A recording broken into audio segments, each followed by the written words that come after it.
بسم اللہ الرحمن الرحیم۔ السلام علیکم۔ حضرت ابو عقیل زہرہ بن مباد اپنے دادا عبداللہ بن حشام سے روایت کرتے ہیں، وہ فرماتے ہیں کہ حضور صلی اللہ علیہ وآلہ وسلم کے صحاب یہ دعا سکھاتے تھے جب کوئی نیا سال یا مہینہ آتا تھا: اللہم ادخلہ علینا بالامن والایمان والسلامتی والاسلام ورضوان من الرحمن وجواز من الشیطان۔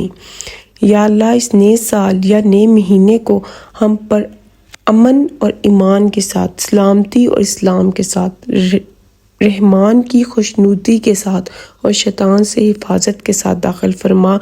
آپ سب کو میری طرف سے اسلامی سال بہت بہت مبارک ہو۔ محرم کا مہینہ اسلام کا سب سے پہلا مہینہ ہوتا ہے۔ قرآن شریف نے 4 مہینوں کو حرمت والا قرار دیا ہے، جن میں سے ایک محرم ہے۔ نبی کریم صلی اللہ علیہ وآلہ وسلم نے محرم کو شہر اللہ یعنی اللہ کا مہینہ فرمایا ہے۔ محرم میں کثرت سے نفلی روزے رکھنے چاہیے، کیونکہ نبی کریم صلی اللہ علیہ وآلہ وسلم نے فرمایا ہے کہ رمضان کے بعد افضل ترین روزے اللہ کے مہینے محرم کے ہیں۔ یوم عاشور یعنی 10 محرم کا روزہ رکھا جائے، اس سے گزشتہ سال کے گناہ معاف ہو جاتے ہیں۔ محرم کی 10 تاریخ کے ساتھ ہمیں 9 تاریخ کو بھی روزہ رکھنا چاہیے۔ اگر آپ 9 تاریخ کو روزہ نہیں رکھ سکتے تو آپ 11 تاریخ کو ایک روزہ ساتھ ملا کر رکھیں گے، کیونکہ یہ یہودیوں کی مخالفت ہو جاتی ہے۔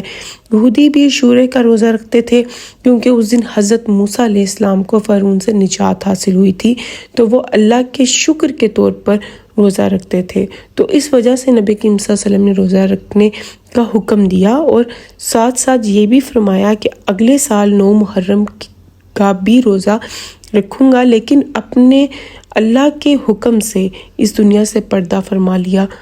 لیکن ہمیں 9 یا 10 نہیں تو اس ساتھ 11 کا روزہ ضرور ملا کر رکھنا چاہیے۔ اس مہینے میں ظلم و زیادتی سے اہتمام کے ساتھ بچنا چاہیے، اپنے نفس پر ظلم کرنے سے بچنا چاہیے۔ بچنا تو ہر وقت چاہیے، لیکن حرمت والے مہینے میں گناہ کا جرم بڑھ جاتا ہے، اس لیے کہ اللہ تعالیٰ نے فرمایا ان مہینوں میں تم اپنے نفس پر ظلم نہ کرو۔ نبی کریم صلی اللہ علیہ وآلہ وسلم نے جو طریقے ہمیں بتائے ہیں، ان طریقوں پر چلتے ہوئے ہمیں اپنی زندگی کو گزارنا چاہیے۔ 9 محرم اور 10 محرم کا ہمیں روزہ بھی رکھنا چاہیے اور اس میں اپنی عبادات بھی کرنی چاہیے۔ اس کے ساتھ ساتھ ہمیں اپنے اور اپنے گھر والوں کے لیے بھی دعا کرنی چاہیے۔ محرم الحرام کی جو پہلی رات ہے، اس کا ایک وظیفہ ہے جو میں آپ کے ساتھ اسی ویڈیو میں شیئر کروں گی، اور وظیفہ یہ ہے کہ اس کو کرنے سے اگر آپ کی کوئی بھی حاجت ہے تو وہ اس رات انشاءاللہ وہ پوری ہو جائے گی۔ محرم کی پہلی رات آپ نے ایک سجدہ کیا جاتا ہے جو حاجتوں کی قبولیت کے لیے ہوتا ہے۔ یہ سجدہ اللہ کے حضور عظیم مقام رکھتا ہے۔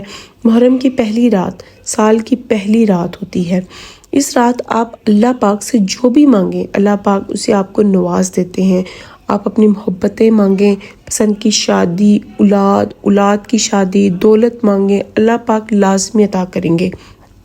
آپ نے کرنا یہ ہے کہ آپ نے عشاء کی نماز پڑھ کر یہ سجدہ کرنا ہے۔ سجدے کے دوران آپ نے 21 مرتبہ سورۃ فاتحہ پڑھ کر سجدے میں ہی اپنی دعا مانگنی ہے۔ انشاءاللہ آپ جو بھی مانگیں گے اللہ پاک لازمی آپ کو عطا کریں گے۔ مجھے میرے اس چینل کو اپنی دعاؤں میں ضرور یاد رکھا کیجیے۔ آپ کی دعاؤں کی ہر وقت مجھے ضرورت ہے۔ میرے چینل کو لائک کیجیے، سبسکرائب کیجیے، لوگوں کے ساتھ اس وظیفے کو، محرم کی اہمیت کو شیئر کیجیے۔ میری طرف سے آپ کو یہ سال بہت بہت مبارک ہو۔ اللہ آپ کو، آپ کے گھر والوں کو اس کی برکتیں، اس کی فضیلتیں سمیٹنے کی توفیق عطا فرمائے۔ یہ سال آپ کے لیے خوشحالیوں کے دروازے کھولے، آپ کے لیے رزق کے دروازے کھولے، آپ کی اولاد کے لیے نیک اچھے رشتوں کے لیے دروازے کھولے، آپ کی جاب کے لیے دروازے کھولے۔ آمین یا رب العالمین۔ پاکستان کو، فلسطین کو اپنی دعاؤں میں ضرور یاد رکھا کیجیے۔ جزاک اللہ خیر۔